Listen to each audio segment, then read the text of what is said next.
Good afternoon, ladies and gentlemen, and welcome to the conference entitled Dance Between Art and Science. I must mention that the conference will be registered. My name is Simona Somacescu, and I teach in the Choreography department of the Faculty of Theatre as an associate professor PhD, and this afternoon I will host this scientific event. The history of dance has recorded over the centuries several debates which were mainly about the excess of technique to the detriment of artistic interpretation, placing dance between art and service. But a debate that places dance between art and science is certainly a theme of contemporaneity, which highlights the complex aspects of dance and its different approaches. In the 21st century, dance and sports share many aspects, starting from the regime of effort, physical performance, mental, emotional demand, competitive spirit, to assuming a life full of sacrifice and deprivations in relation to other young people.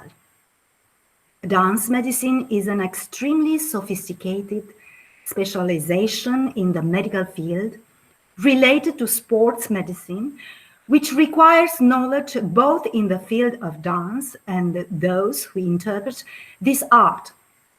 The development of research in this direction has fundamentally contributed to the improvement of physical and technical performance, to the prevention of dancers' accidents, but especially to the extension of the duration of their artistic career. Ladies and gentlemen, I am extremely honored to present the two guests who will give a presentation on this occasion. Mr. Andrei Dragomir, scientific researcher in sports at the National Research Institute for Sports, and Mr. Omar De Bartolomeu, orthopedic doctor, chief medical of Scala Theatre in Milan. Now I invite Mr. Andrei Dragomir to give his presentation. After that, the audience can ask questions. Mr. Andrei Dragomir. Thank you very much. Hello to everyone. It's an honor to be here to speak in front of you. And I hope at the end we'll have a good result and some good ideas which we can apply in your field, for example. Let's try to load my presentation.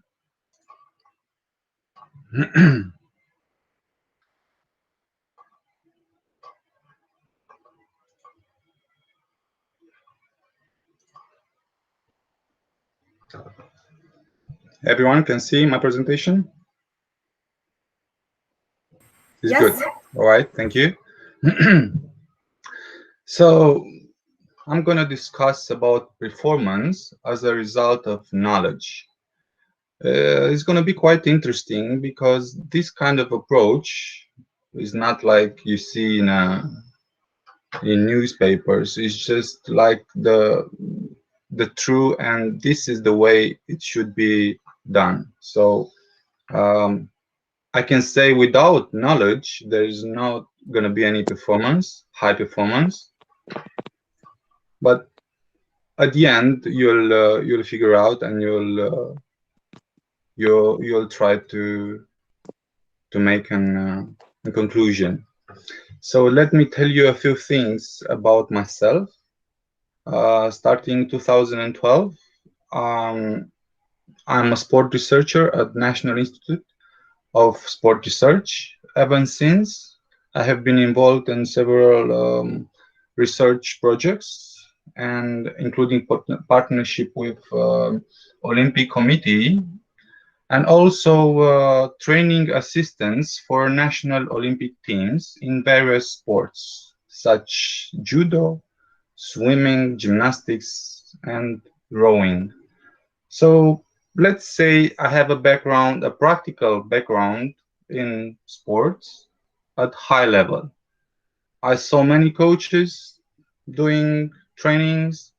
I saw Olympic medalists, how they trained and how hard it was. And I can say that there is no shortcut.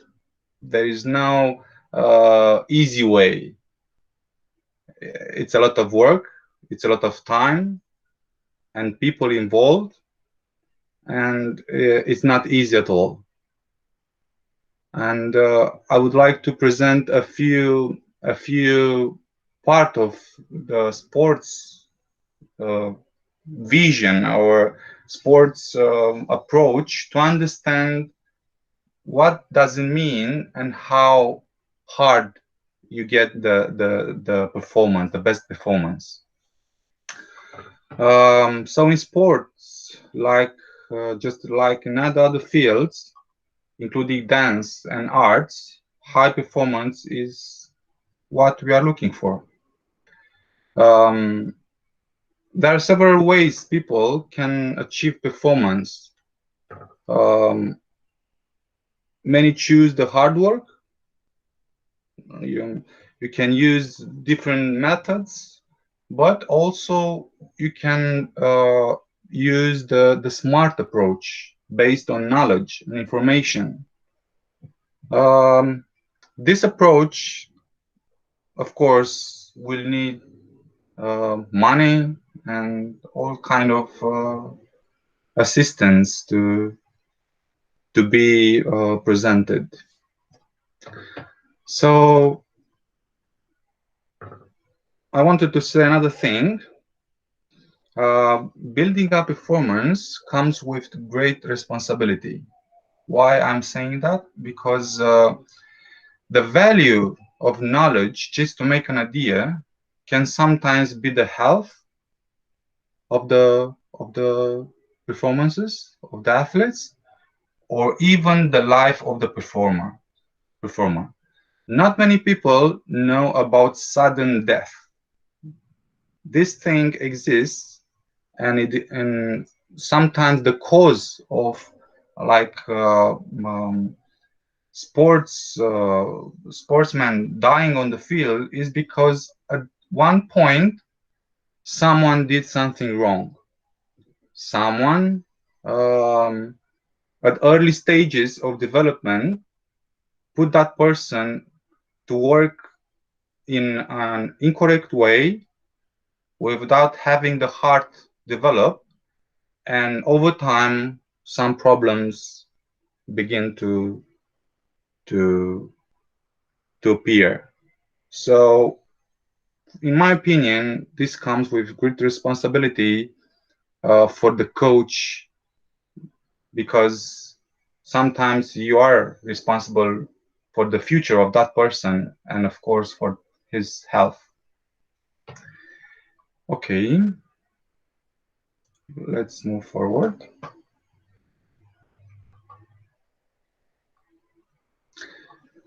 Let's see what sports means.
Good.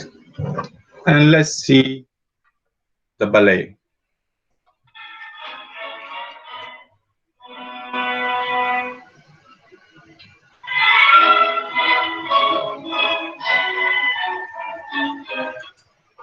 Sorry.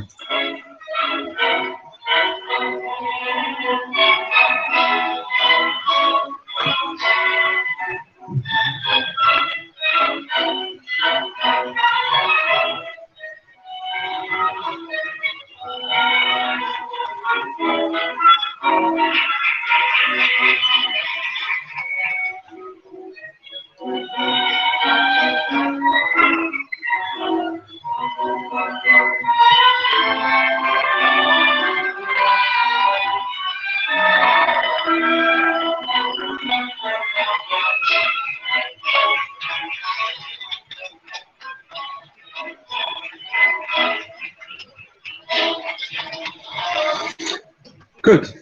So, what are the differences?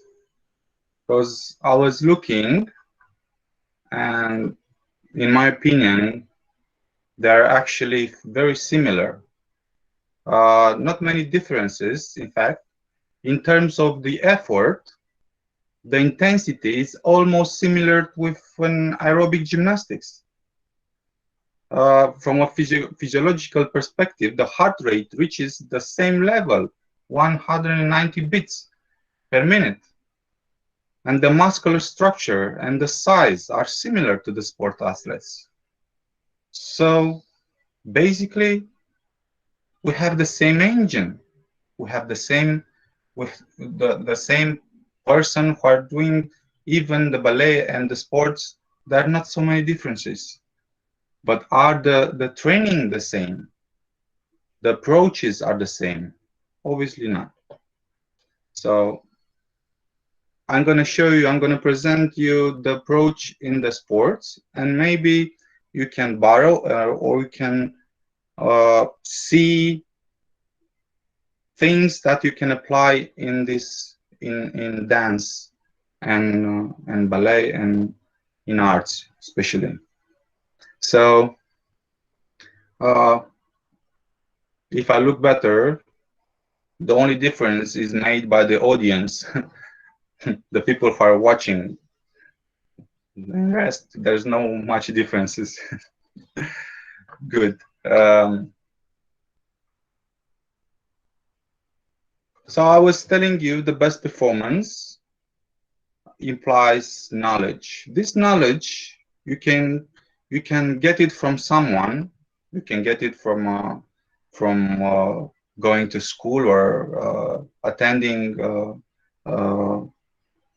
some courses, or you can get it from the research. You can do some research, of course, to try to see if something works different from what you did before. But this research takes time, resources, obviously money, equipment, and all these people engage, and of course, good management. So you can see how many things are involved in getting the best performance. So as long as you go, you're gonna reach that knowledge is all you need.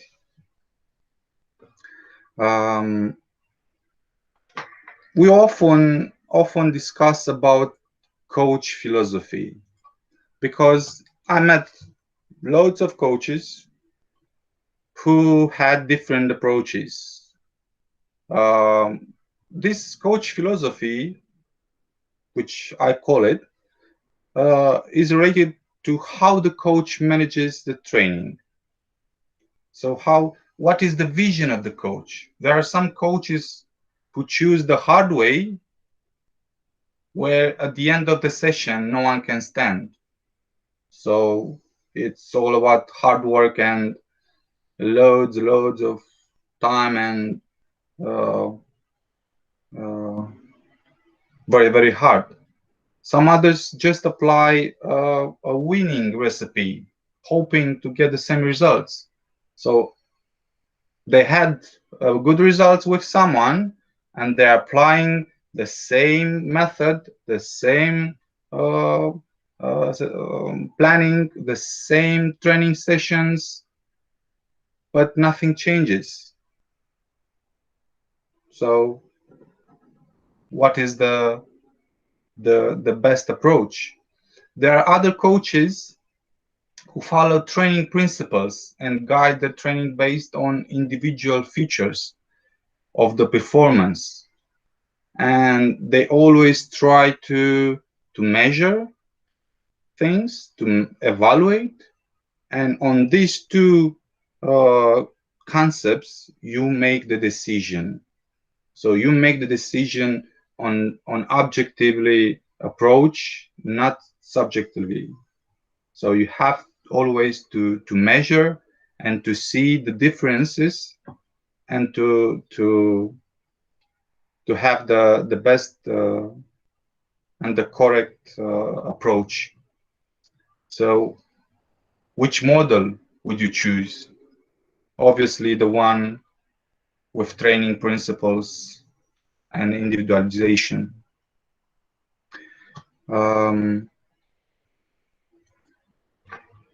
As you can see in the graph, it's not a matter of how much effort you spend. It's about the optimal level of training. You don't have to develop a maximal force by using heavy loads. It might be different ways, like exercises with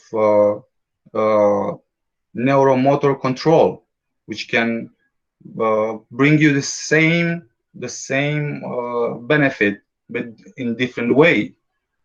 So in the same applies for the recovery. If you oversleep, so if you sleep 10 hours, is not going to mean that you feel better. You just have to sleep 8 hours, or at some point an optimal number of hours to feel good, is not sleeping all the hours.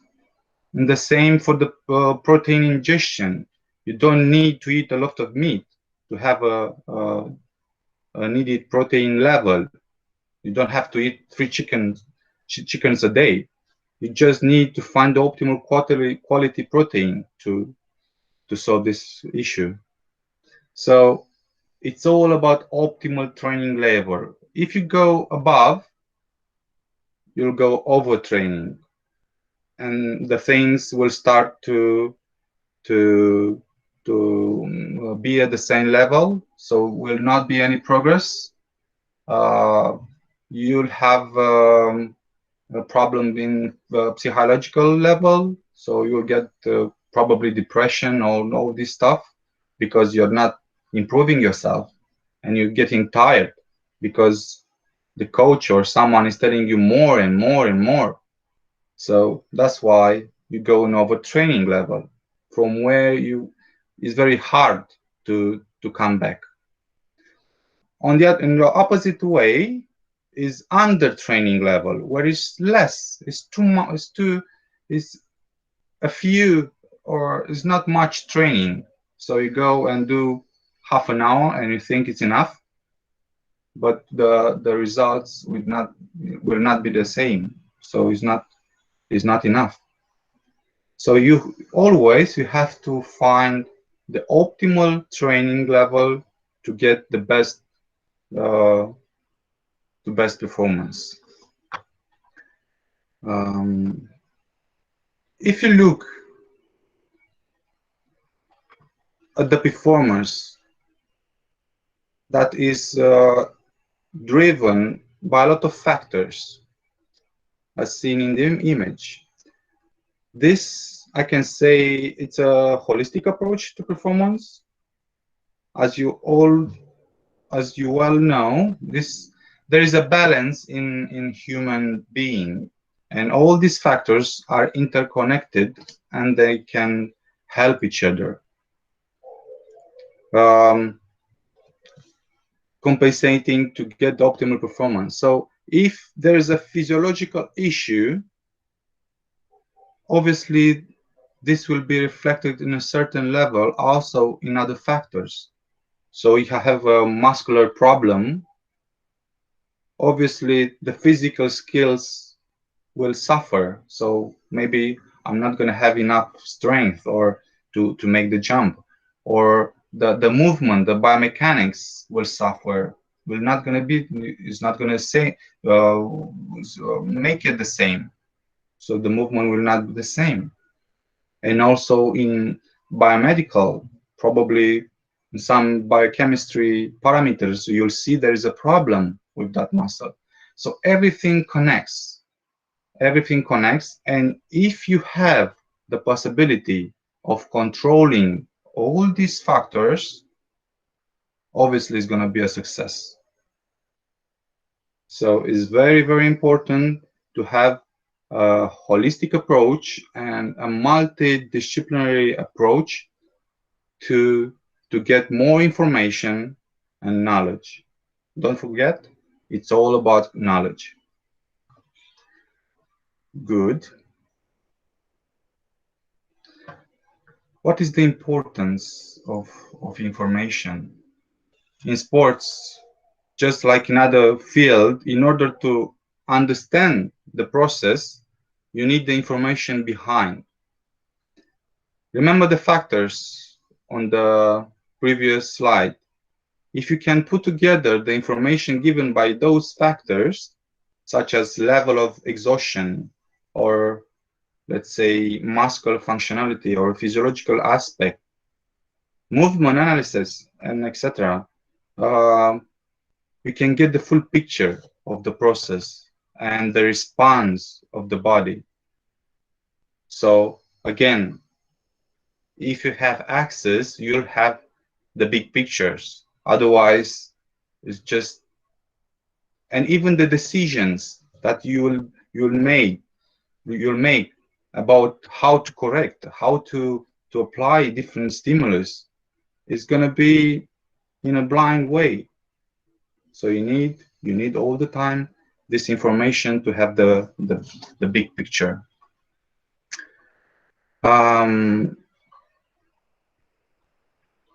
Let's see about, what do you think about kinematic data analysis?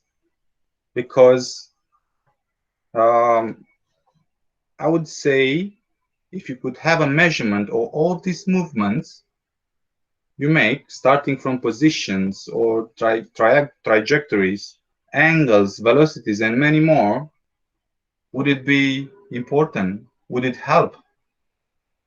Let's have a look.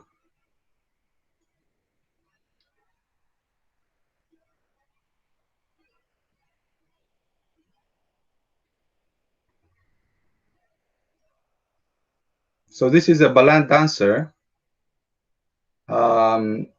I did this recording, like I think 2 years ago, 2 years or 3 years, with 2 years, 3 years. Yes, 3 years, yeah. with a ballet dancer. And that image is Sofia Sitaru. And as you can see,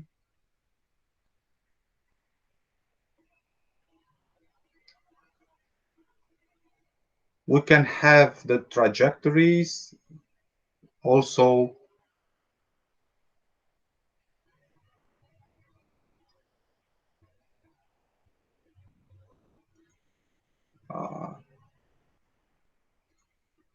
So if you look in this image, you'll see the positions and the trajectories are not the same.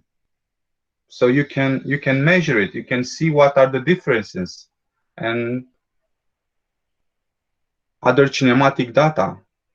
You can have a look from above, different perspective, and also all the data regarding angles, velocities, and positions. All of this you can have it. So is it important, this information? Is it important to have all this data and to measure it and to see after a while what went good or what went wrong? What are the benefits of this training session? So this kind of approach will bring information. On the other side, we'll have the biochemistry analysis. In sports, we usually do that. We measure the blood. We take the blood samples and we measure it, and we look at the blood to see if the stimulus was right applied or if there is any I don't know, exhaustion or problems with different organs. So we can see many things in here regarding the effort. And let's say if the athlete did everything he could, because some athletes, they're not doing everything. So it's like just going over there and do that, but not do them at optimal level. So I would like to show you, this is from my colleagues. This data are from dancers, sports dancers. And here are, the exercise was two sets, 5 times 1 minute and 45 seconds of effort. So 5 times 1 minute 45,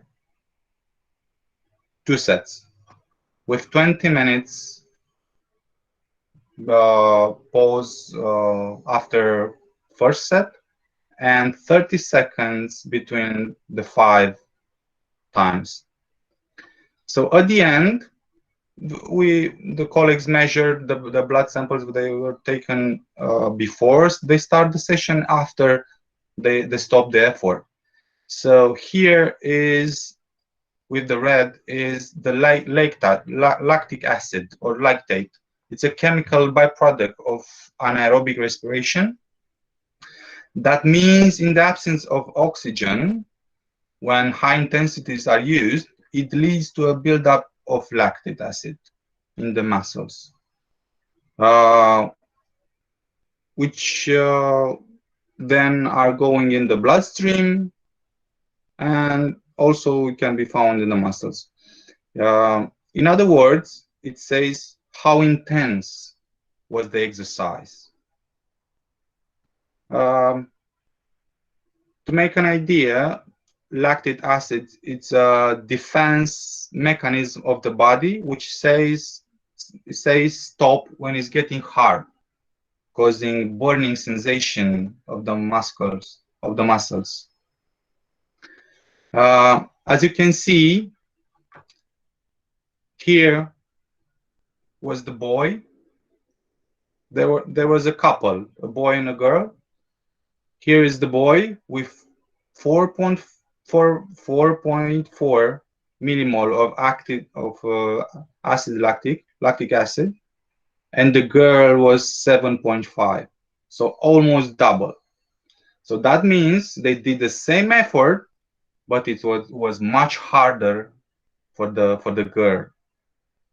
So this implies that this effort was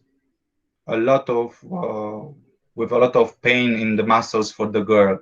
So I'm expecting to see even some movement or technical issues, because as this lactic acid goes up, the movement suffers and the technical suffers. So it's a measure of training as well. How good was she trained? Also, we can see the partial pressure of carbon dioxide. This one, PCO2, which shows you, is telling you about the respiratory system. Was she suffocated or not? Here is the value, 30.3. I can guess that she was, because at this point it's quite hard. So imagine having breathing difficulties, and also she has to smile. She has to be in a certain way. So these things can show us and can tell us some problems of the athletes. Also, there is CPK, creatine phosphokinase. It's an enzyme which tells you about muscle injury. This value is telling you if there is any problems at the muscular level. In some cases, we found very high levels, and obviously, after a while, the muscle was damaged. So you can prevent that injury if you know and if you measure it. So it's a good parameter also. Obviously, all these parameters tell you something. Depends what would you like to see. If the protein is good, if she's eating, if they're eating good, if the liver is in good parameters. So there are many information you can get. Let's move forward. Let's see the physiology analysis. So we in our institute, we used to do the tensiomyography, which is a non-invasive diagnostic method of muscle assessment by looking at the response of the muscles to an electrical stimulus. So you get information how that muscle work. So you get the response of the muscle, and you see if there is a problem of fatigue, or if there is a neural problem, or sometimes you get injured and the other muscles around the injured one are taking over. So you're not going to see that because the movement is the same. But if you do this kind of measurement, you'll see that the other ones will take over and protect the other one. And at some point, there will be an unbalanced system because the muscles are not working properly. That's why some movement issues might come from these kind of situations. So I can say that we can compare, after this type of assessing, we can compare the values with some references values to see if there is a normal approach, or if there is a problem, because many sports are using this kind of method, and you can upload your data, and you can see where in some percentage if it's good or not.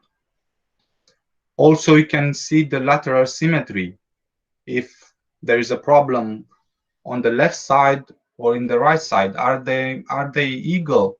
Are they balanced? In sports domain, we also see for example, at tennis players, the hand is more developed, and the muscular tonus is much is more on one hand than the other hand, because it's using a lot of the right hand or the left hand. So is it important to see the lateral symmetry, to see if the muscles are working in the same way, or if there is a problem of symmetry? Because the movement, again, will suffer. Also, the functional symmetry, the playing of the agonist, the game of the agonist and antagonist pairs. So are they responding in the same way or not? Is there any differences? So all these kind of informations are to have an image, to have an idea about the muscles, and to prevent any injuries, and also to support training.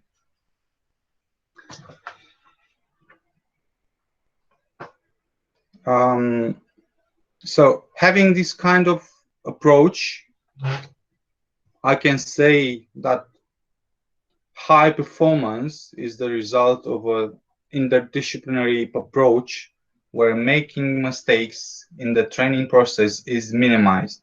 Less mistakes, as much you'll get high performances. It's all about having the information, knowing about the problems, solving the problems, and make the best to minimize the mistakes.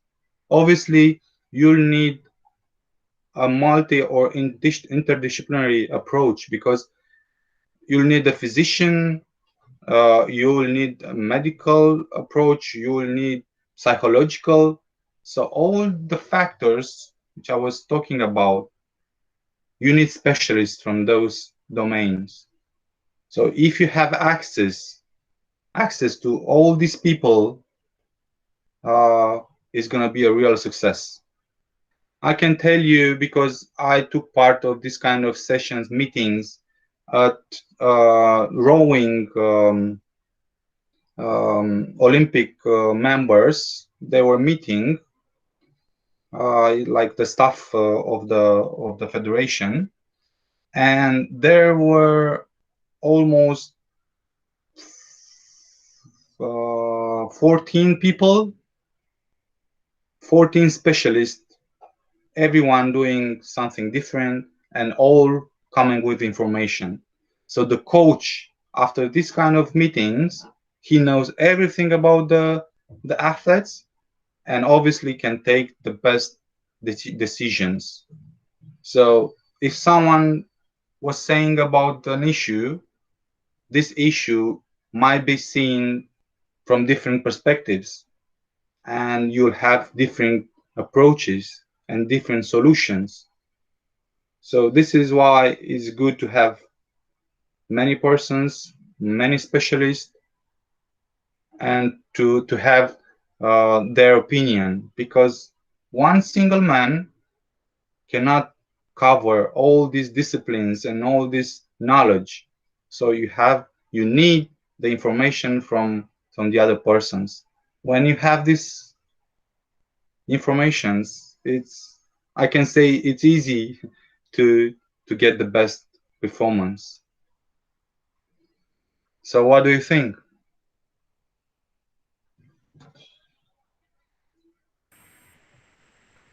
Thank you very much, Andrei, for your presentation. I absolutely convinced that all the information you have presented and explained to us has given the public a new perspective on physical training.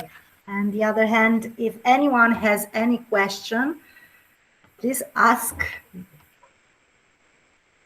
Yes, Teodora? Thank you for your presentation. I believe my question is, how can we integrate this kind of testing into our field? Because in dance, it's quite usual for just one person to train the dancers and the young students, especially in our country. So one person has to be very careful and very observative of the all the little cues that the student is telling you and is showing you, but without any actual data. So how can we as teachers of dance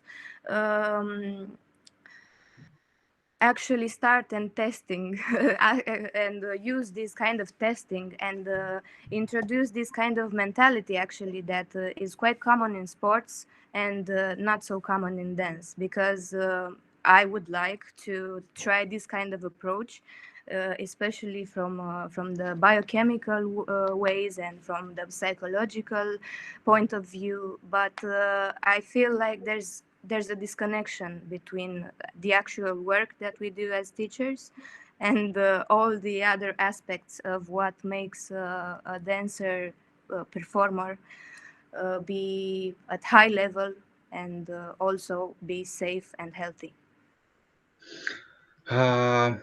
Yes. What was the question? Yes, you have to start from somewhere, because at the end you have to convince someone which has the ability to make this possible. So you don't have to get the whole package, all the disciplines. You can try just one, and with that information, if you manage to get a small difference, I think it will be enough for that person who is in charge to realize how important is the information, the knowledge. So with evidence, because you have to give them data, otherwise, so in other words, you'll have to do research, because there's no other way. Please show me the data and convince me that this is the good approach. We know in sports field is normal, but you have to convince the person in charge. So in my opinion, let's try it with the small thing. Let's try to get the benefit of information, a small information which can change a perspective, and from that point, I'm sure you're gonna walk through and solve the problems. And if you ask me, there's a lot of chance to get some collaboration. So I think if someone will want to do this, we'll find the way. And it's not about money all the time. So I hope my answer was good enough. Yes, thank you. It was inspiring, actually. Our teacher Pierre de Hillerin has a question for you, Andrei. I'm Pierre? glad to hear that Pierre is Pierre, here. we're listening to you.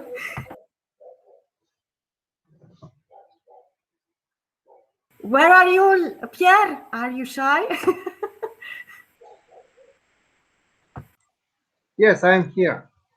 I write my question because I'm shocked because Andrei said something about the difference between biochemical test after the effort in man and woman, but that is in very hard dependence about the type of effort.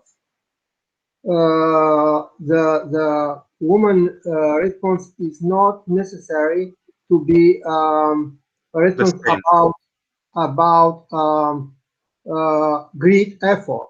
It's possible to be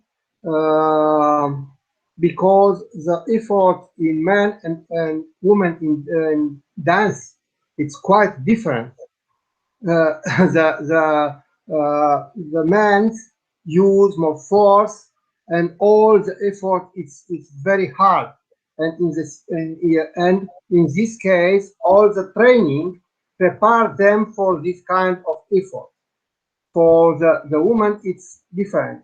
And my question is, what kind of effort was in this 2 times or 5 times 1 minute and 45 seconds? What is the effort? Is reproducibility, it's similarity, and so.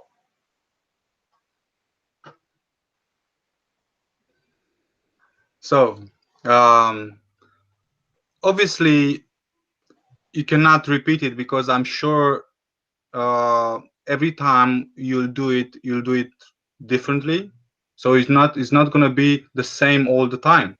So that means exactly that at some point there's a chance that some muscles will work much more than the others. So yes, you are telling me if the data is representative, and if they will do it again, we'll have the same result. I don't think so. I don't think so.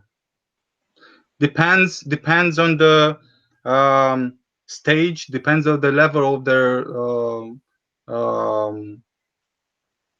fitness, let's say. Depends if there is strategy. Yes, probably someone has to move with much more speed. Andrei, my question is, what kind of effort was in the 2 different tests? In which consists the effort in the before this biochemical test? You mean the effort zone? Which kind of zone? Effort zone? No, what kind of effort? What they did in this dancing. They were dancing. So they did. I wasn't there. I don't know even the style. I just have the data. But the thing is, it's very important to have the same type of effort to compare the results. If I have different type of efforts, yes, if I go around of the stage, it's some type of effort, and if I make a series, a long series of jumps, it's other type of series. This was the question. Okay, thank you. It's possible. Yeah, I don't know what kind of movement and all kind of style they did. I mean, I just had the data and the differences between them. Okay, thank you. Chiara, you have a question for Andrei. Oh yes, thank you, and thank you really. And I wrote my ask in the chat, and in connecting with the first question of the other girl, sorry. And who are the people we can connect with? I am a dancer and a teacher. Sorry for information. And who are the people we can connect with, and who are the people we have near us in the dance academy and during the lesson in our words, with who we can start this kind of research, and in this unconventional approach for dancer or teach of dancer work. So you have to start connection. The easiest way is to see which domain is similar, or maybe in this kind of approach, because you see the sports are probably the most similar to what you have, but also I can say that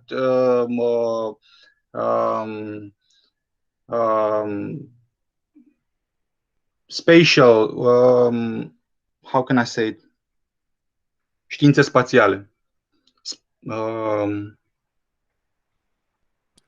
Okay, I yeah. So this kind of approach of everything which has to do with human performance is good to connect. So even if it's sports or space science or sports, human performance in general, is good to start from somewhere and to test, because as I said, it's good to have to see the difference of information, how important it is, and then to find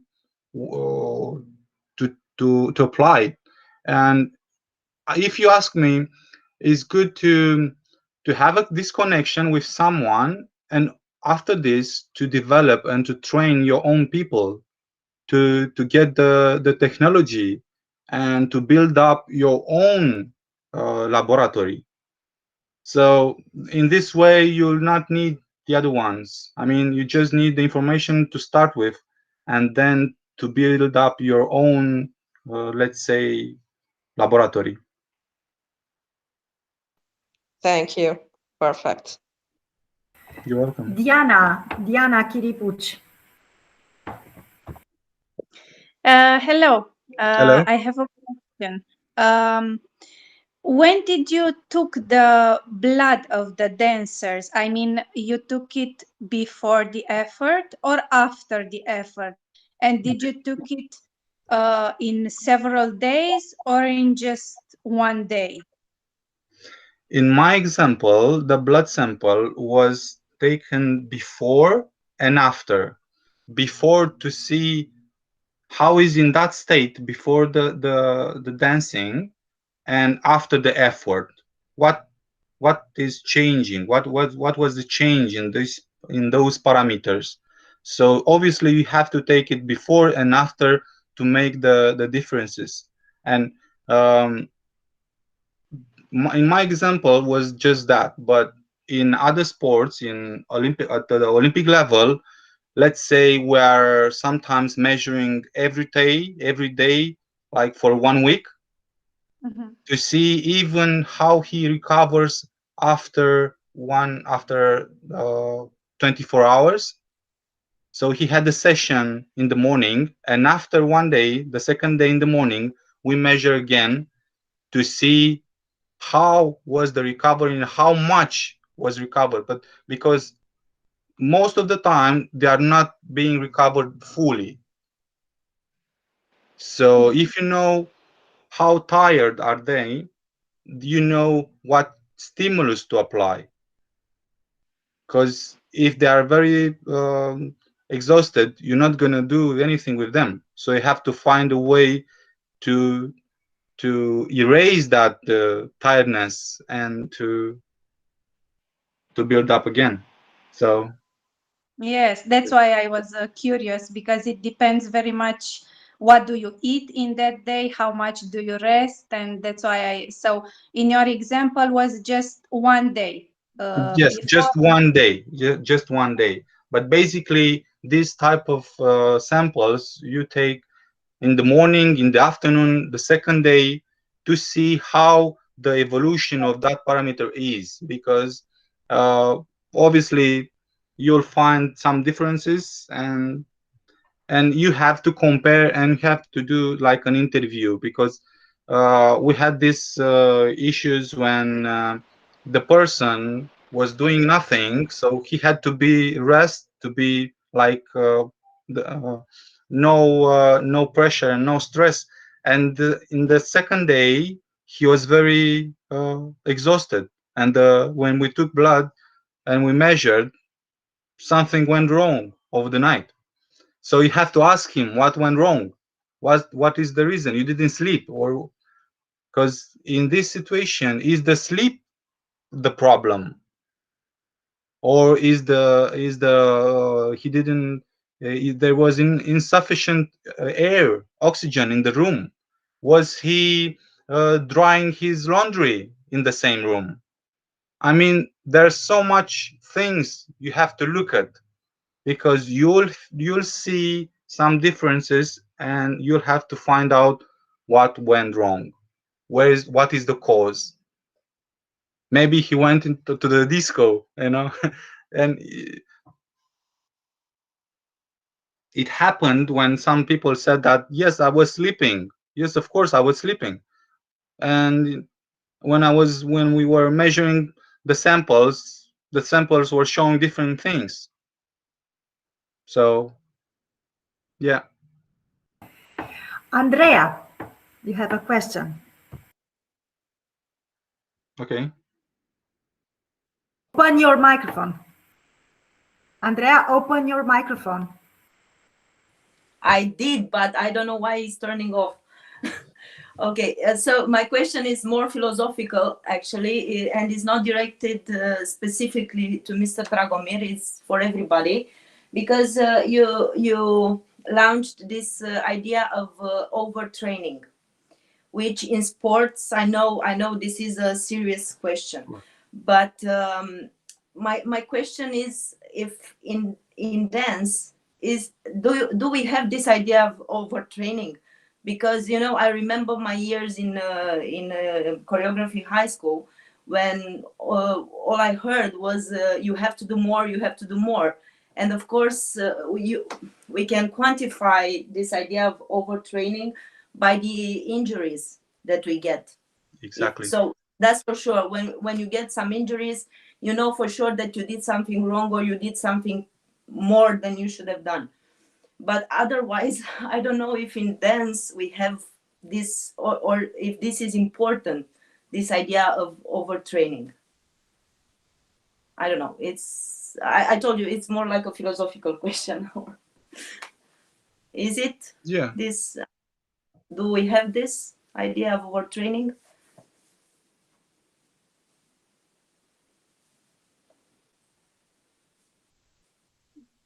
Teodora, you want to say something? I actually do, because this is quite similar to something that I wrote on my notebook. How do you find the balance between too little and too much? Because we don't have this kind of I don't know, mentality of quantifying, actually. Because in dance, how do you quantify, really? It's not something that you can actually measure, and when measuring and starting to measure, I think it's quite hard to find a baseline, basically, because in my little bubble in which I trained and learned dance, I feel like, as Andrea said, injury was actually the first sign of something going wrong, and we do not know how to prevent, actually. Yeah. So that's why I also asked you, how could we connect and start measuring, because we don't have a baseline. So how do we start? What's the... Yeah, so I don't know if I answered that. I'm just, I went on the same idea because it interests me. I would like to say something. Unfortunately, we don't have much time. Mr. Omar, waiting. Yeah. Okay. Can I answer to Teodora or to Andrea? Yes, of course. It's maybe it's the topic of my presentation, because overtraining is the most important risk factor for injuries in dance.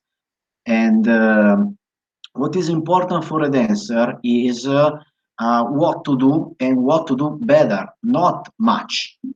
You don't have to work much. You have to work better, and you have to work in class, but also outside the class. So you have to work with Pilates, with stretching, with breathing, with rest, because rest is a part of the training. Okay, so depending on what you have to do on Saturday, you have to work Monday, Tuesday, Wednesday. So you have to periodize. You have to choose what to do in relation to what you will have to do. Okay, it's very important. The eating habits, if you are female or male, your athletic level. So you have to consider every aspect of your body.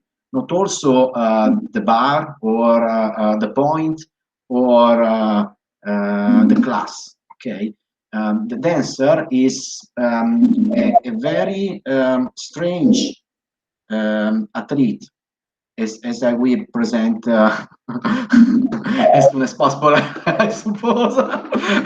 Okay, so we have to speak a lot about dance medicine, because it's not so young as type of medicine, but there are very few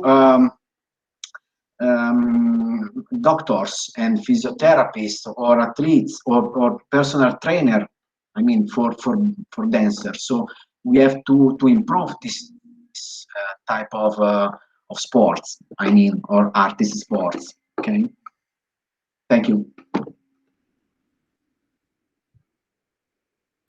Simona is smiling every. Yes. It's beautiful. I invite you to give your presentation. Thank you very much again, Andrei. Yeah. Thank you as well. Thank you very much, Pierre, our teacher. So, Omar, please. Yeah. So, I will start my presentation. So, good afternoon, everyone. And I mean, it was a pleasure for me to participate to this event. And I would like to thank to Sonacescu and to Andrei for his perfect presentation. I know he is very famous because I read a lot of him in Italy. And I will start with my oral presentation that is about dance medicine. And I would like to ask you a lot of questions during my presentation. The first one is, who is the dancer, and what are his or her injuries panorama?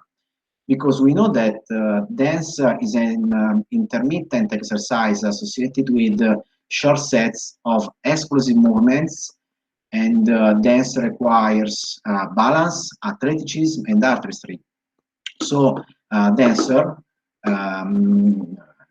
they require a physical attribute to meet the performance as strength, speed, power, agility, cardiovascular endurance, as told before our friend Andrei, flexibility, coordination, and so on.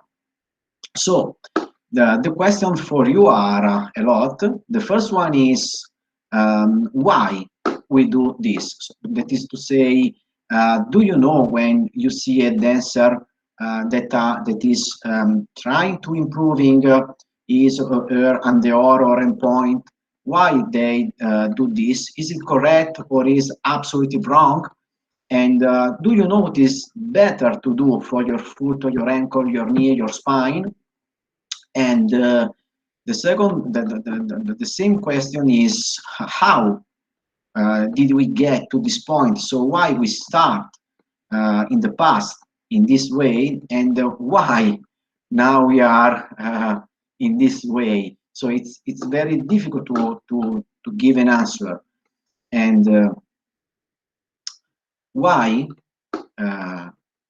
we start dancing with the Paganova method or with the Cecchetti method, or we read a lot about the posture of dancer in a lot of book, but now we do this. So I think that something was wrong during our career, and it is wrong to do maybe some exercise that we do without knowing the reason or the anatomy or the biomechanical aspect of the joint.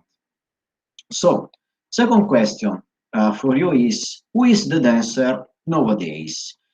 Because I think that the dancer at first is an artist, but I I know that it's about 10 years that dancer can be considered an athlete.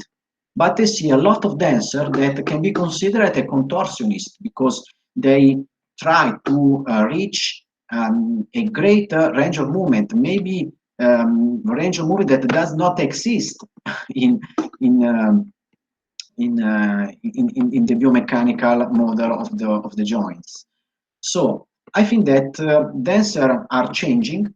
They are trying to change his body during these years because there is a change in the aesthetic and artistic references at first. Then, because teachers and choreography ask for higher demand in the performance and higher physical demands. So maybe dancer work a lot and wrong. The third question is when to start. That is to say, when to start the endpoint, when to start jumping, when to start forcing the underhorse. Is it correct to force it? So we know that we start dancing at 5 to 6 years old, but someone starts dancing at 3 or 4 years old, and I don't know if is it correct or not, but maybe it's not so good for a 3 years ago guy start dancing. At 12, we call the dancer pre-professional, and after 12, the dancer are professional.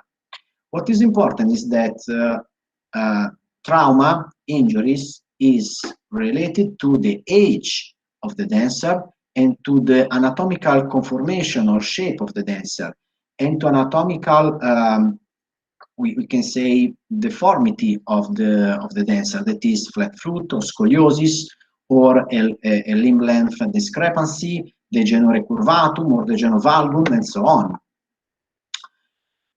What we say is that from 6 to 16 or 18 years old, the body of the dancer change progressively and change the anatomical relationship and the dance technique as well, because dancer try to achieve this, I mean, desired results. It is very good results. There are a lot of trauma and injuries from the beginning of dance activity to the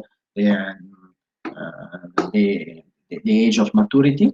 The most important are the osteochondrosis, if we consider the young dancers, because they stop, osteochondrosis can stop dance activity for months. Osteochondrosis are pathology linked to growth. That is to say that can affect dancer from 10 years to 14, 16 years old. The hypothesis is vascular disorder, that is to say vascular spasm or occlusion, and the microtraumatic mechanism. The most frequent osteochondrosis are the osgood-Schlatter disease. This is more frequent in males, aged 10 to 15, and women 8 to 13. The osgood-Schlatter disease is linked to jumping activities and to the pavement, that is to say hard pavement are at risk of injury for the patellar tendon or the apophysis, where patellar tendon attached. And the osgood-Schlatter disease resolves spontaneously, but sometimes, as you can see in the picture, there is a sort of deformity of the apophysis, and it's very, very rare, the detachment of the apophysis itself.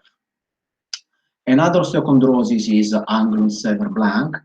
This is due to the traction of the tibial, of the Achilles tendon and the plantar fascia in the calcaneus apophysis.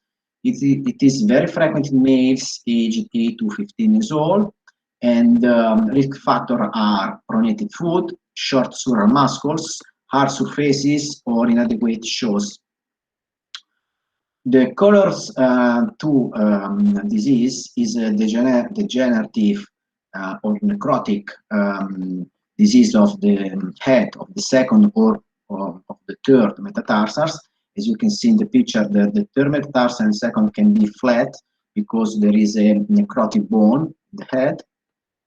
It is very frequent in female dancers, more often from 10 to 18 years old.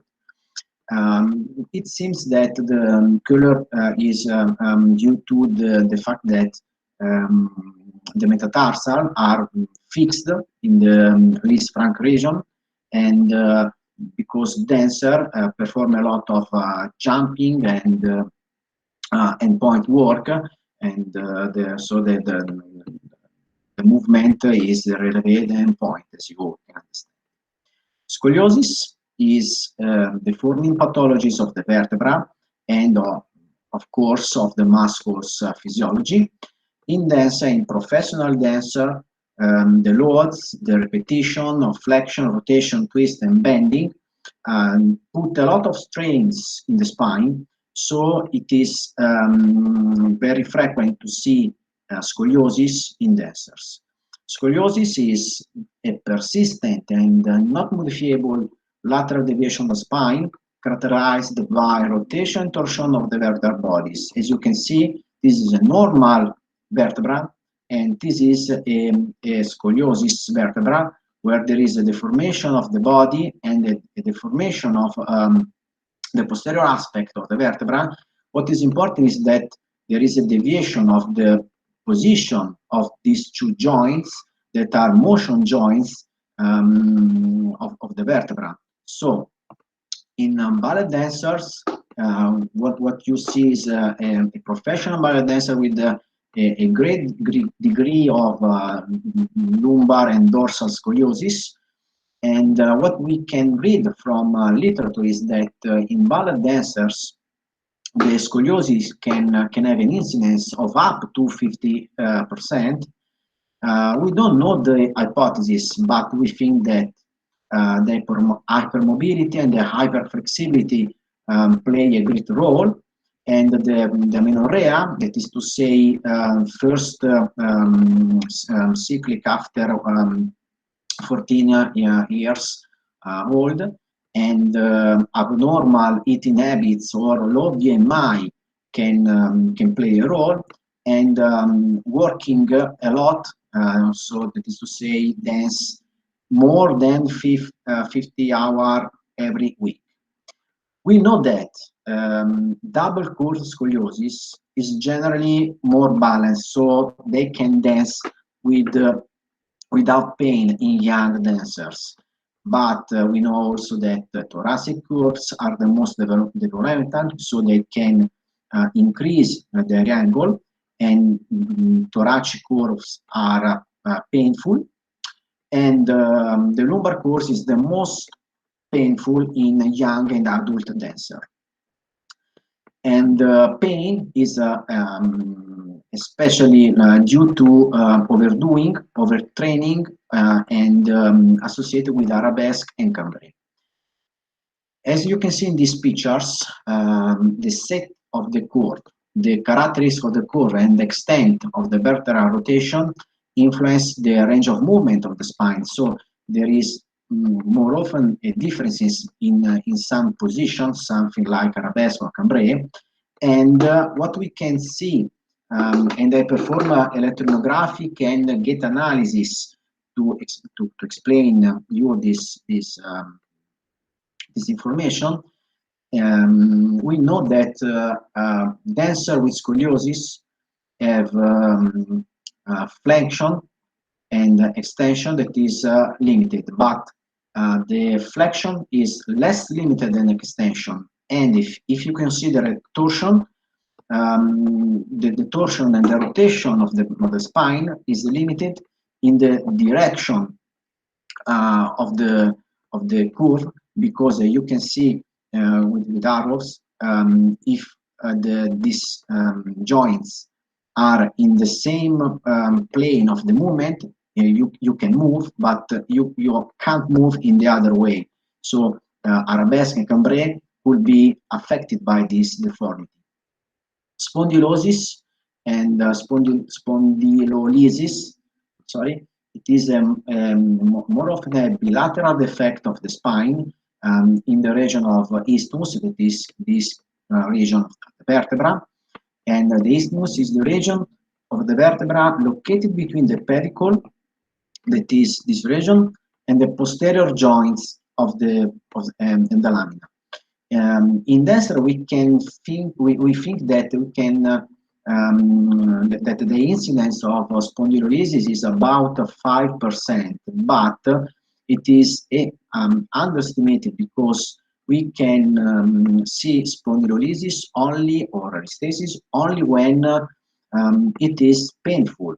So we can see dancer with spondylolysis after 10 or 15 years old.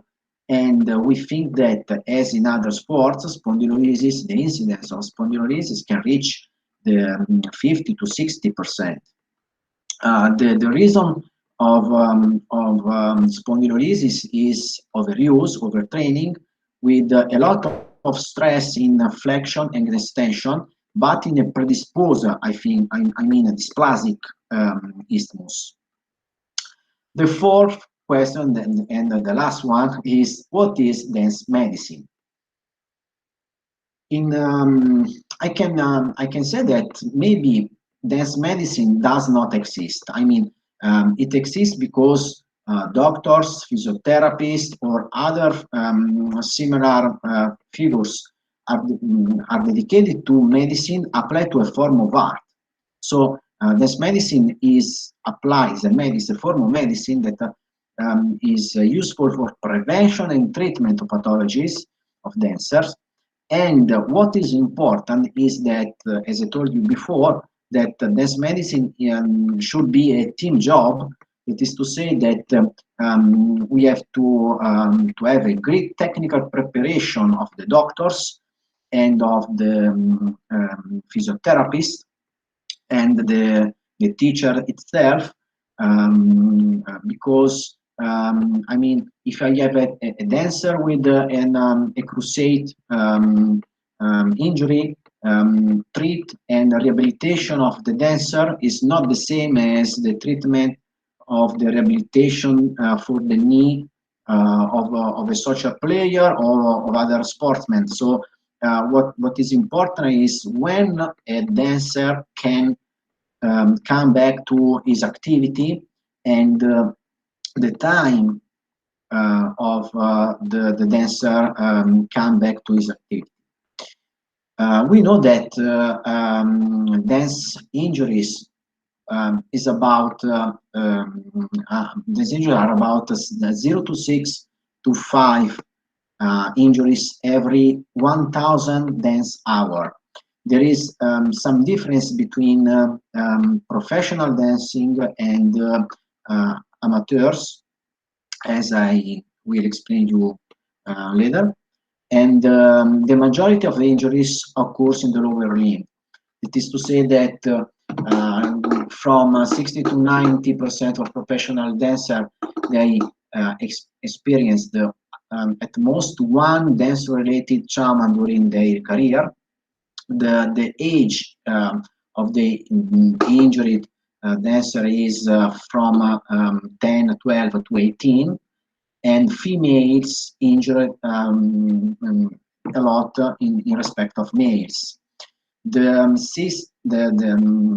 trauma is related to overuse and on the lower limb in 60 to 70% and only 30% in the spine.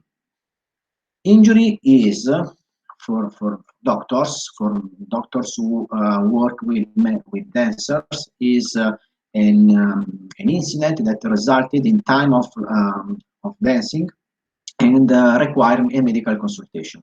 We divide injuries in acute and chronic and or overuse, and we always recognize intrinsic and extrinsic factors.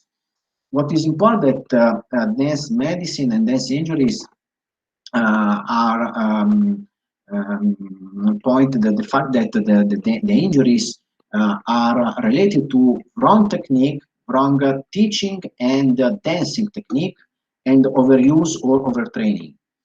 Extrinsic factors are the lighting, the shows, the floor, the warm-up, the stretching, the teacher, and the fact that dancer treat their trauma speaking with other dancer and not with doctors.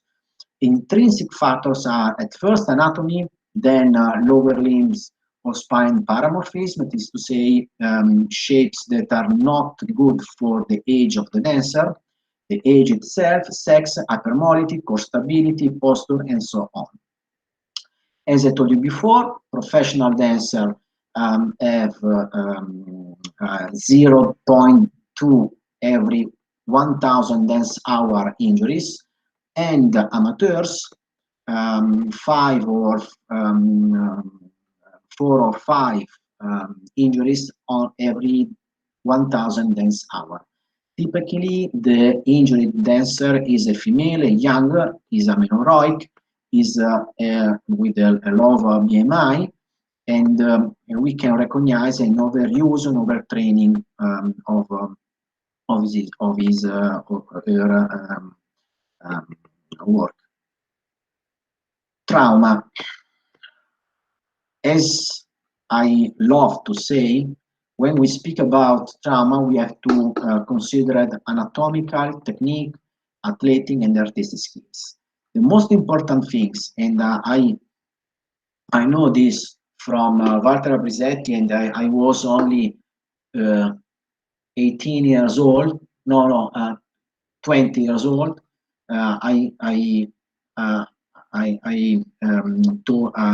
Walter Abrisetti told me that the most important aspect, if I want to understand dance injuries, is the anatomical skills of the dancer, that is the anatomy, the biomechanical of the dancer, and what is important is this phrase. And as I write, every dancer should remember this phrase upon awake in the morning. The phrase is that the limit between dancing in a healthy way and with pathology is represented by the dancer body. Just for example, if we want to understand the horse, we have to consider the hip joint, and we have to answer to a lot of questions, something like what is the hip, what is the horse, what determines the horse, and how can I work for improve my horse, which are the technical faults, and what are the limits of the hip and of the horse if I want to dance without injuries. First of all, we have to know that hip is the biggest joint of the body. We can describe the hip using 2 angles. The first one is the femoral head inclination, that is the position of the head in relation to the aphysis, that is this angle, and femoral head inclination is about 125 degrees. The second and more important angle for the horse, or maybe I have to say of the turnout, is the torsion angle, that is how much the head of the hip or the femoral looks forward. In normal person, the torsion angle of the femur is about 15 to 20 degrees. And what is important is that dancer should have angle less than 20 or 15 degrees, because if this torsion angle is lesser, you can have a greater degree of turnout, but maybe a better horse, because horse is a feature determined by the hip, by the angles, by the distensibility of muscle and soft tissue. So is an anatomical and an artistic skill. As I use this slide, but if you want, I have a femur with me, so I can explain you using my bone. It's not true. I mean, this is a model. As if you want to understand the Andor, my presentation here, okay, you have to look at these two red points. So a normal person has the two red points in the same line, and if you consider the angle between the foot and head, we have 15 degrees of torsion angle. A ballerina should have a retroversion, so that is to say that I see the femur in my camera here. Okay, if you see the head look up, so if you want to rotate, you have to you have to have a less angle, because when you put the head of the femur inside the cotyle, you have an extra rotation of the lower lower limb. I will explain it showing my picture. Okay, if you consider this case, as you can see, these 2 points, the torsion angle is less than 15, and if you want to put the red point located in the head in the same line of the red point located in the cotyle, you have an external rotation of the femur. So you have lesser degree of torsion, is associated with a better turnout. If you are a good dancer, if you use very good your muscles, if you are flexible, maybe this better turnout of the hip is associated with a better endeavors. So you have to be lucky.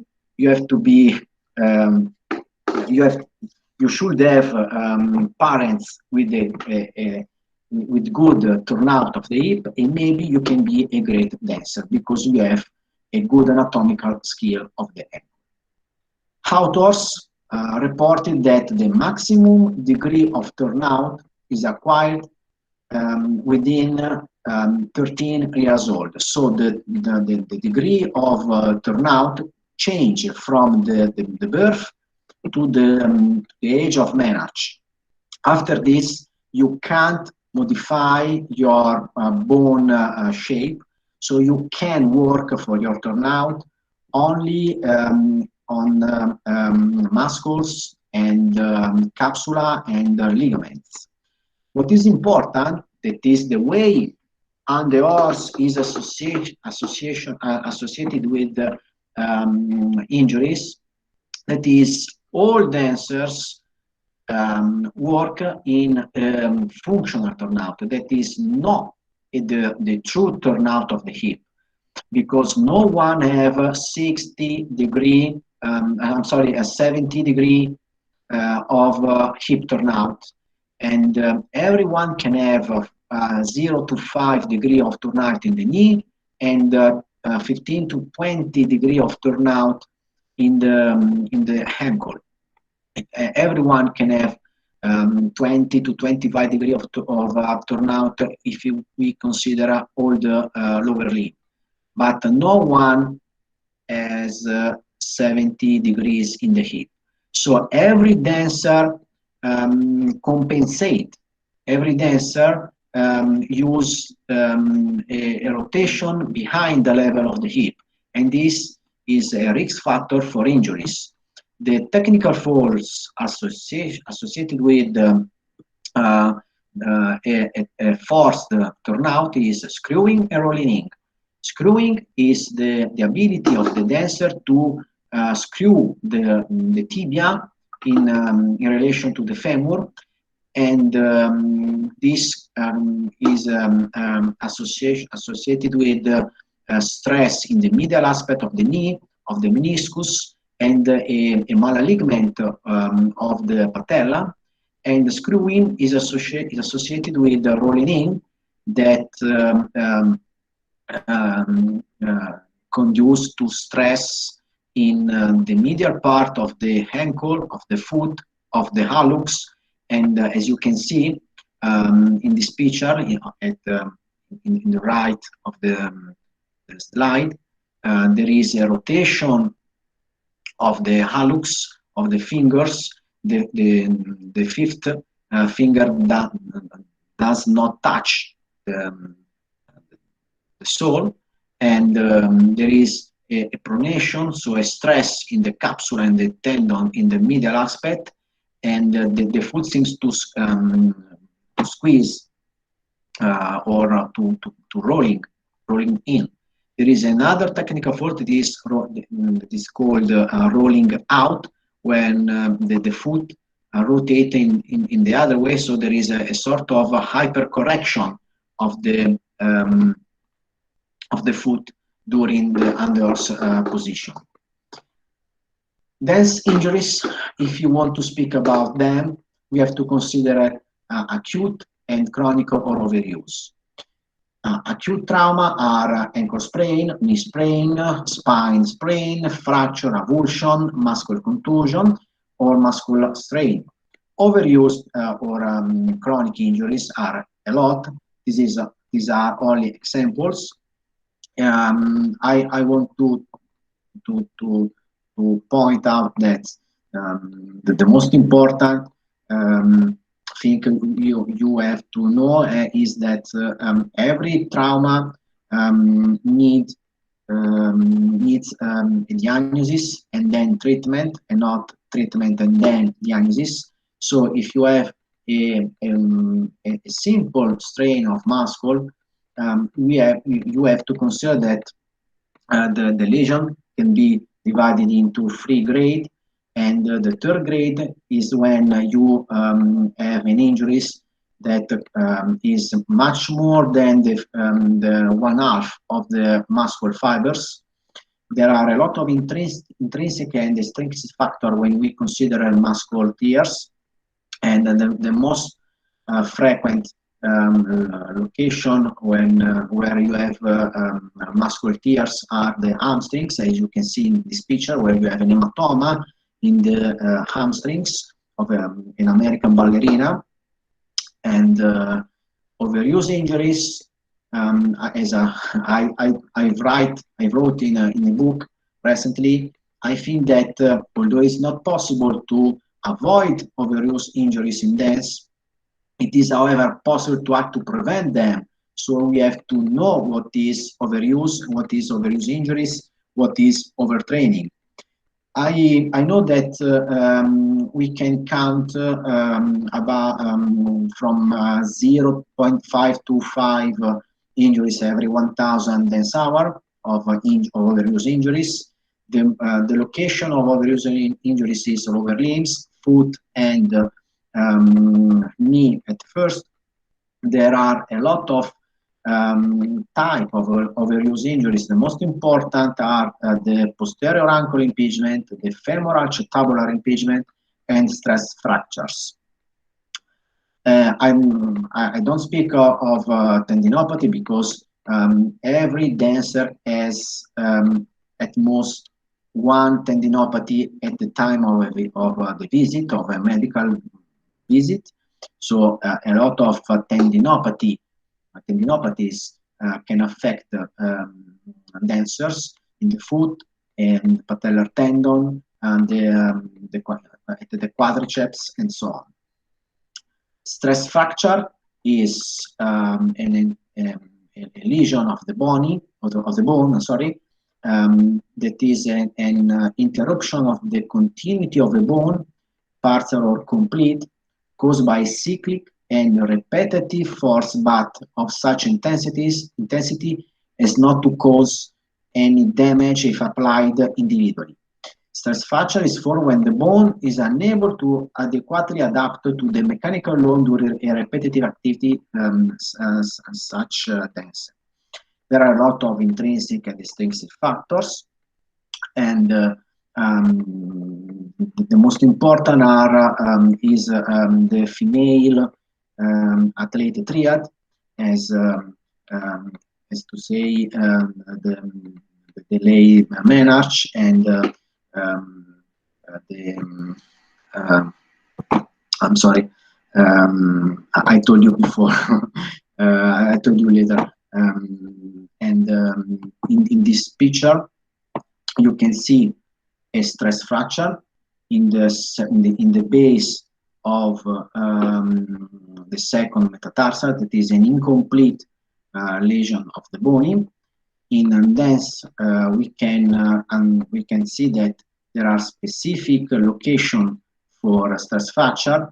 In female dancer, there is only one tibia stress fracture and the tibia, and in male dancer, we can see a lot of stress fracture in the anterior aspect of tibia, because the male dancer has bigger muscles, soleus muscles, and male dancer jumps a lot, and female dancer has only one stress fracture in the tibia, because they do endpoint, so the stress is applied different in the bone. The female dancer is prone to the stress fracture in the base and not on the diaphysis of the metatarsal, as happened in runner or in social player, but the female dancer has stress fracture on the base of the second and the third metatarsal bone. As I told you before, this location is very frequent in dancers, and they are classified as stress fracture with a high risk to develop in a complete fracture. This is a radiology classification where we can see that proximal second metatarsal and mid-anterior tibial shaft fracture high risk for complete fracture. There are a lot of factors involved in the development in stress fractures, such as the previous presence of a stress fracture or a low BMI, nutrition, that is to say the intake and the abuse of coffee, alcohol, calcium, and vitamin D, and the alteration of menstrual cycles that have a greater risk, 2 to 4 times greater to develop stress fracture, and the main arch later than 15 years old. There are a lot of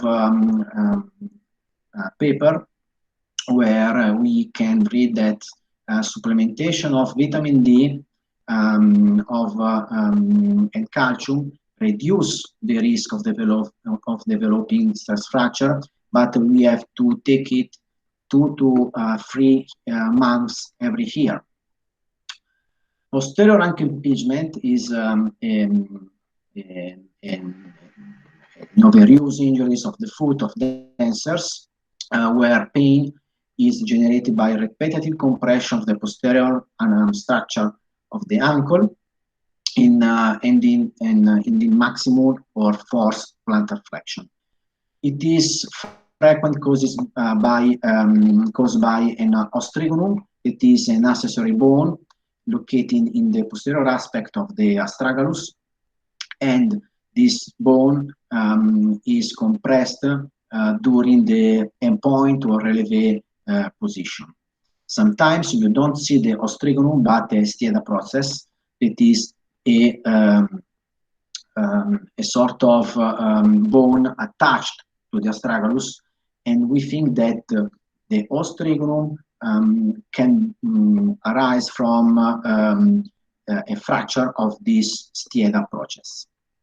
The ostrigonum can be very little, or as you can see in this CT scan, can be very, very big. So it is important for the dancer, the position, the dimension of the ostrigonum, and not all the ostrigonum are painful or cause a limitation of plantar flexion. So you don't have to do surgery for osteogum if you don't have pain and if you don't have a limitation of plantar flexion.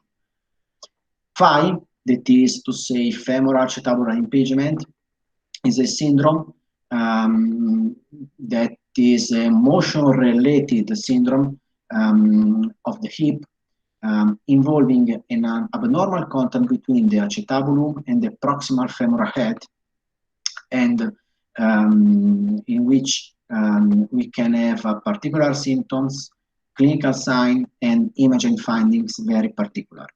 The degenerative changes and osteoarthritis may develop in the long term as a result of this abnormal contact. If you want to understand the 5 disease that is represented in this picture, as you can see here in red, this is the acetabulum, this is the femoral head. We can divide the 5 in 2 types. That is bump, that is this type of deformation of the head, or pincer, where the cotyle has a sort of, in Italian, mensola, that is to say bone that cover the head. As you can see in this X-ray, this is a little bump that limits the extension and the external rotation of the hip. This is a 3-dimensional CT scan of this X-ray, where you can see this bump that can have an impingement in the acetabular region when you perform grand jeté or grand battement avant, and so on. How to prevent dance injuries? We can prevent dance injuries in a lot of ways. At first, with the teamwork between doctors, physiotherapists, athletic trainers, dancers, and teachers.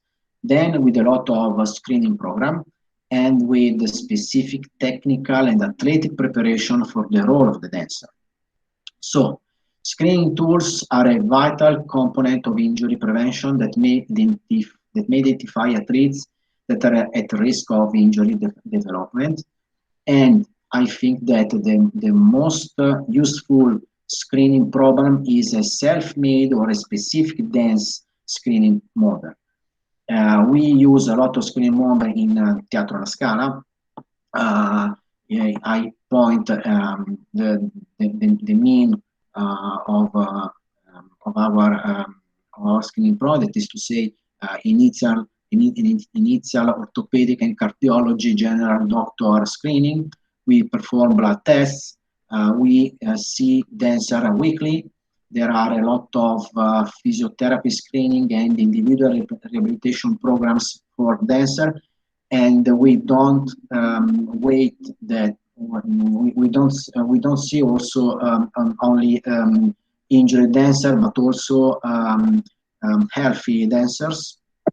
There are a lot of proprioceptive lessons and athletic preparation for dancers specific for the role of dancing, and we perform a lot of scientific studies.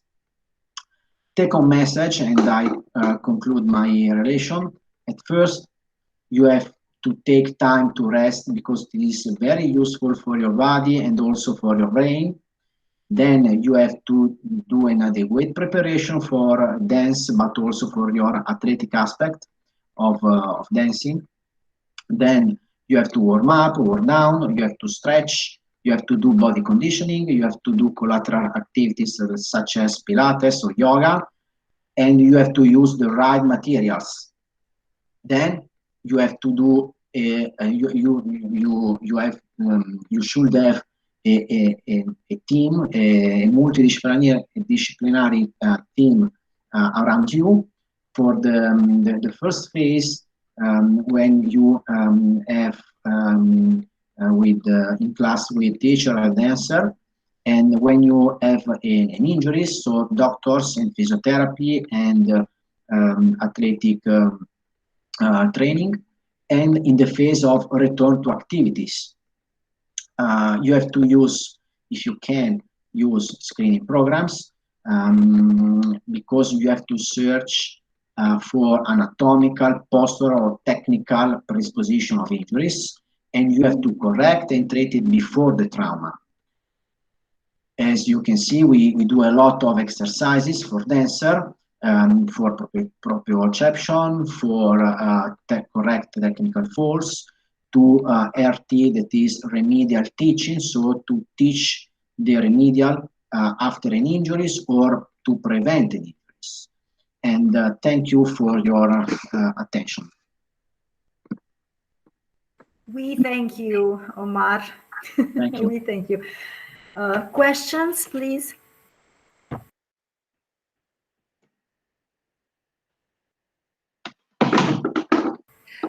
Simona, Yes. it's not working my raise hand. It's okay. Can I? I'm very pleased to be, and I'm a teacher in the department. I was also teaching in the pedagogical department led by Simona, and I'm a teacher, dance teacher of dance technique and also composition in the choreographical department. And actually, my interest is very linked to new forms, methods of training the body-mind. So the level of consciousness that we put into our trainings, so we don't work just with actions, but we work with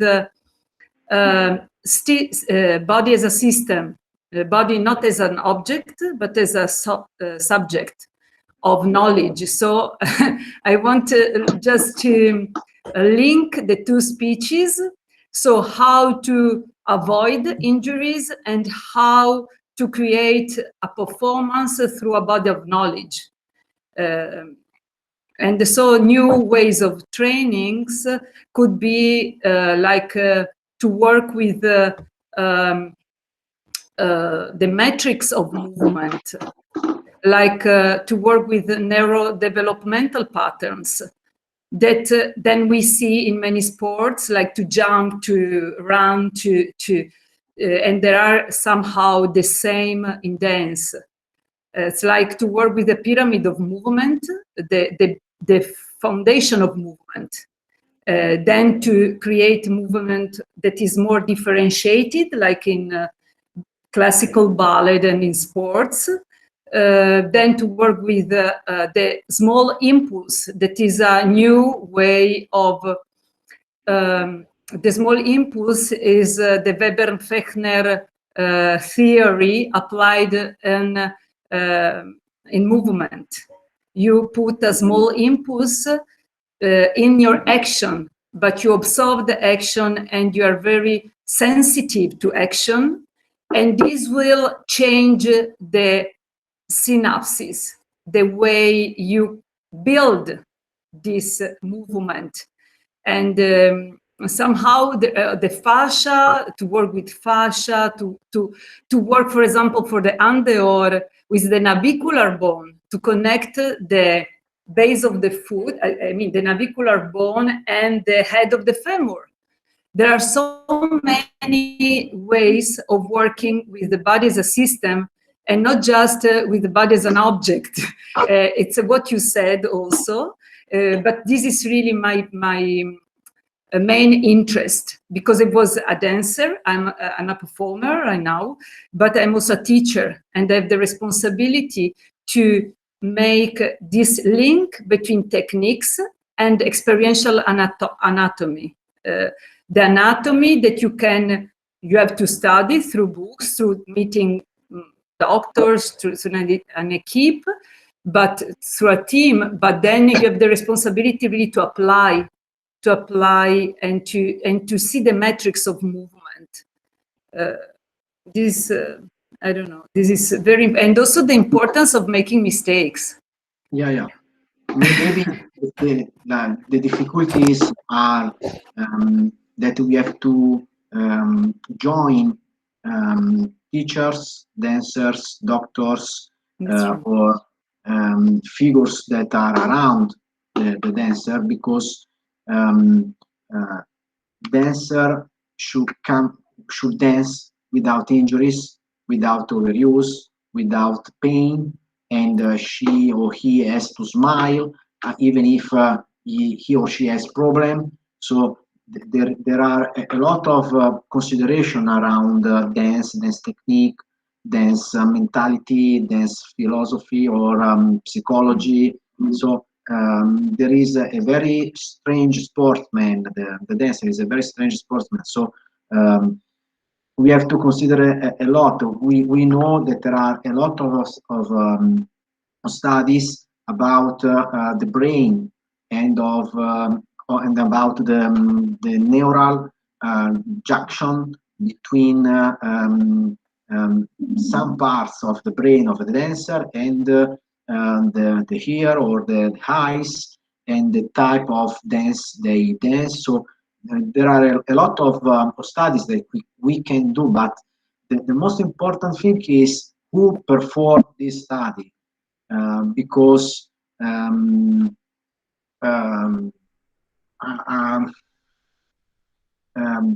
if you don't use the same protocol, we can't have good results. Okay, because everyone can study a part of the dancer, but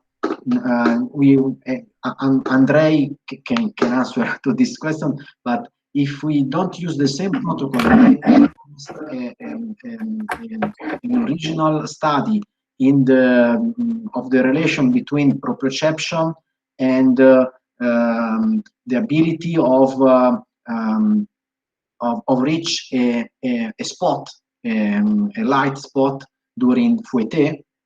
Okay, if you don't use the same protocol, we can't have results that can be measurable. Yeah. I perform some studying when I put a light in a black wall, and the dancer perform fouetté. I see that when I change the position of the light, the dancer perform less number of fouetté. The acceleration of the body decrease progressively, and the ballerina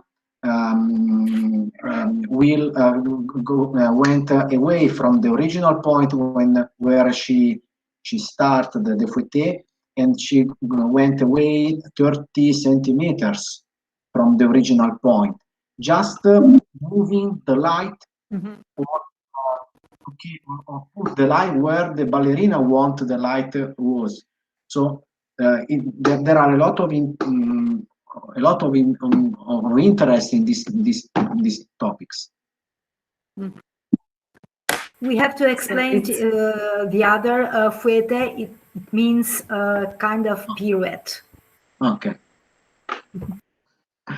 Yeah. I'm not a dancer, but I know some dance movements as well as you. Okay.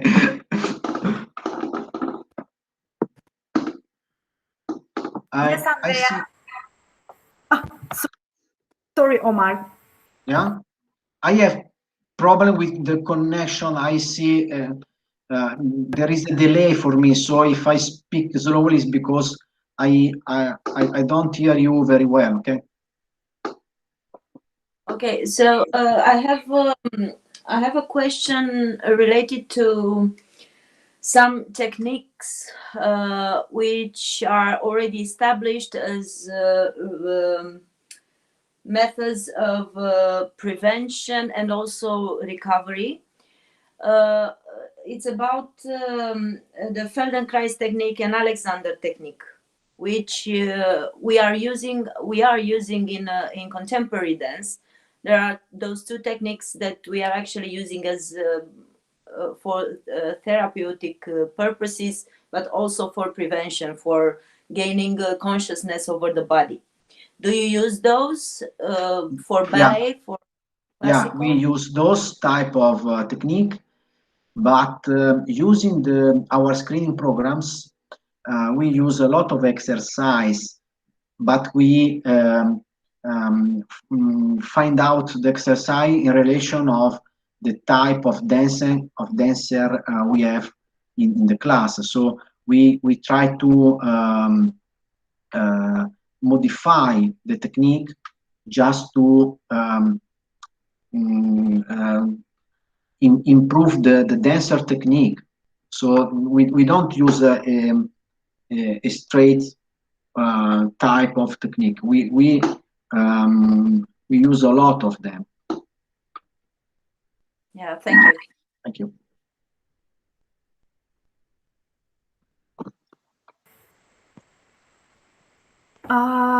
Chiara? Yes, Doc, I am curious about the vitamin D you talking before in your presentation, Yeah. and I would like to focus a little bit on it because in this period of emergency and COVID emergency, I think that vitamin D is one of the vitamina that is overused. So, Yeah.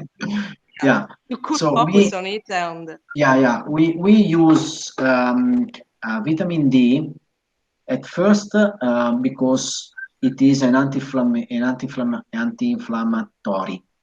That is to say that vitamin D decreases the inflammation. Second, vitamin D is useful for bone, and you have to consider that a dancer work in a class, not under the sun. So every dancer is a little bit osteoporosis, have a little bit of osteoporosis. And third, vitamin D can be used in period. That is to say, from September to December and from May to July, because dancer in this period had a lot of work. So vitamin D can be used as a supplementation for the hard training of them.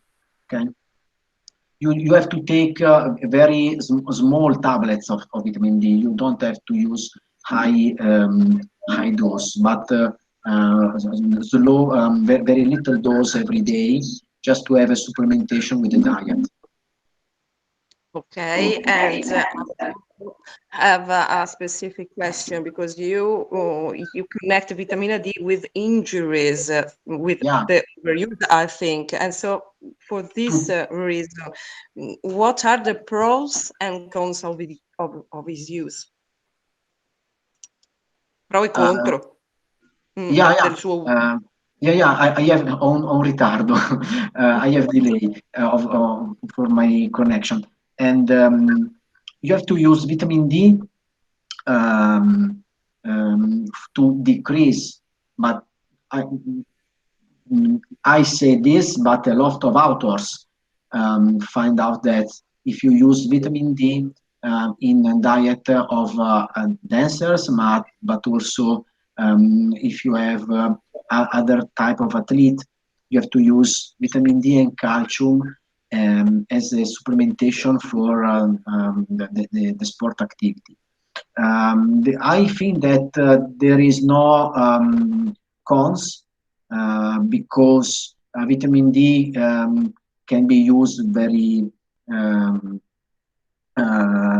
safe in a safe way.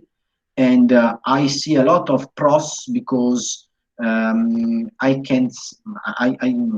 do statistics in Scala, and I see that dancer that take vitamin D decrease the risk of stress fracture. So I measured 10% in dancer without vitamin D supplementation, and only 1 to 5% of stress fracture in dancer who use vitamin D. So this is a good result because I reduce of 1/2 the presence of the incidence of stress fracture in dancers only with supplementation.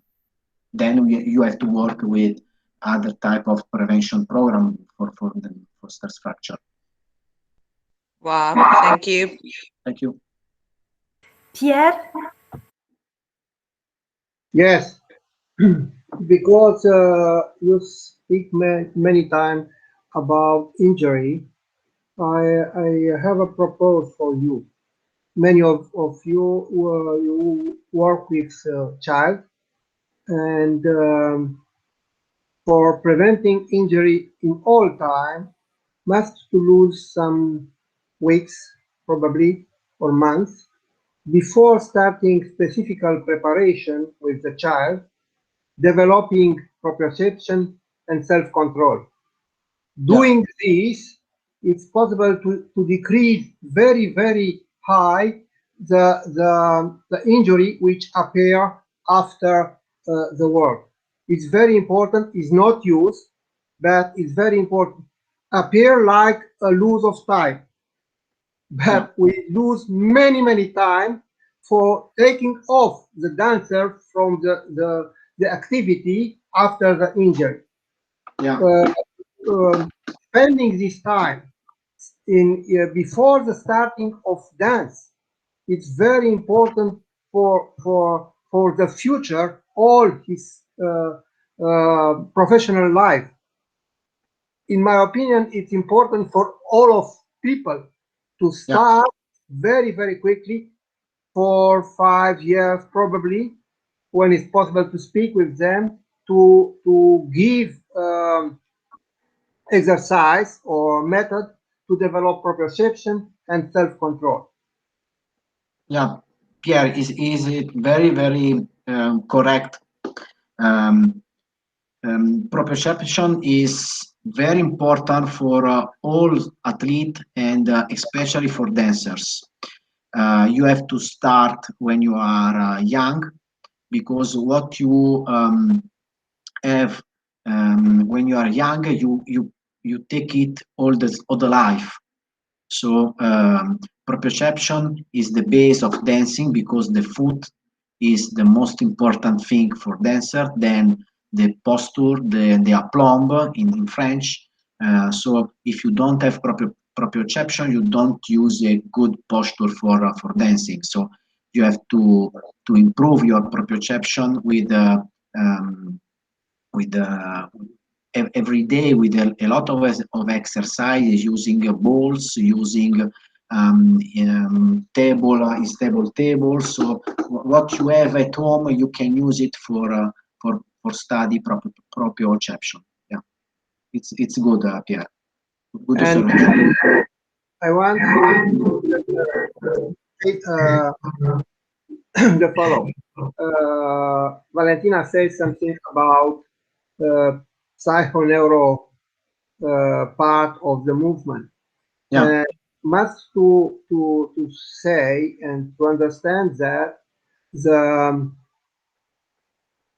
matter of the professor in dance is a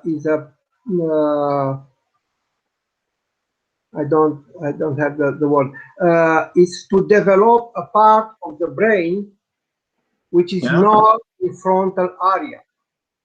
All the movement, all the technique, it's changing before all in the parietal area of the cortex, in the area in which we have the self-representation, corporal schema, movement schema, and if I want to change something in my movement, I'm not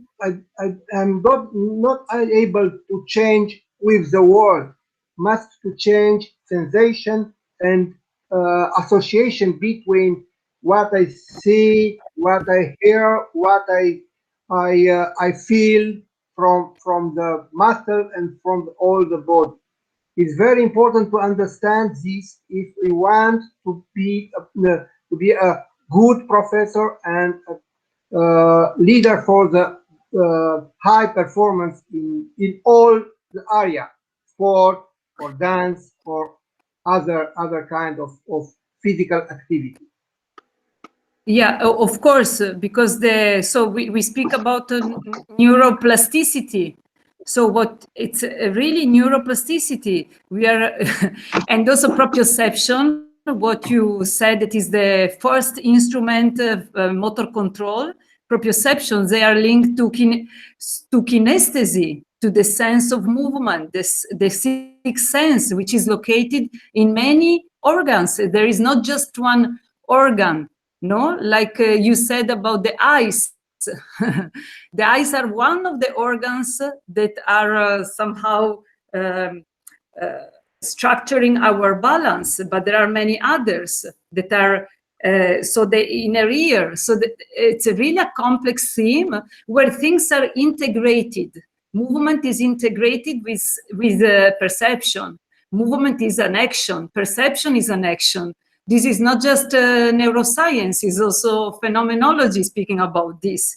So it's very important, and now we start to really have these beautiful meetings, physicians, doctors, sports science, we are meeting, performers, dance teacher, we are meeting and putting together this knowledge for the young generations, also of teachers, because the teachers are changing now. The knowledge is integrated.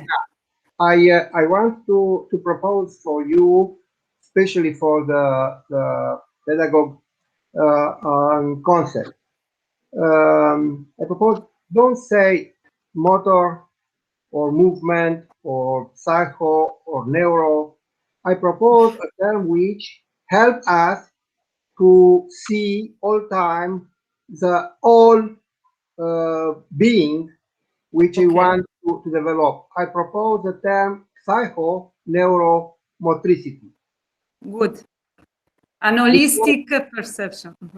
Because this obliges us to look all the chain. Great. Thank you. Thank you.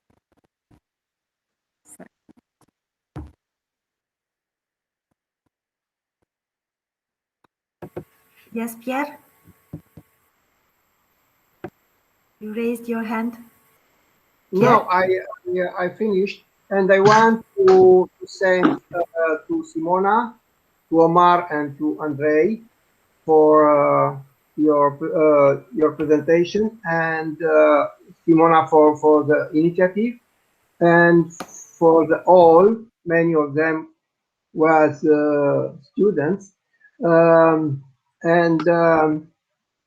I hope that this initiative, before you are here, will be a sign to develop this kind of initiative, or probably to enlarge this stage of discussion for dance and knowledge in dance. I think it's a start, and it's easy to discuss between us, but not only between us. It's possible to make each of you to connect others which are able to be near us. Thank you, Simona. I thank you. First of all, I would like to thank the two guests for participating in this conference. And secondly, to all of you who attended this scientific event.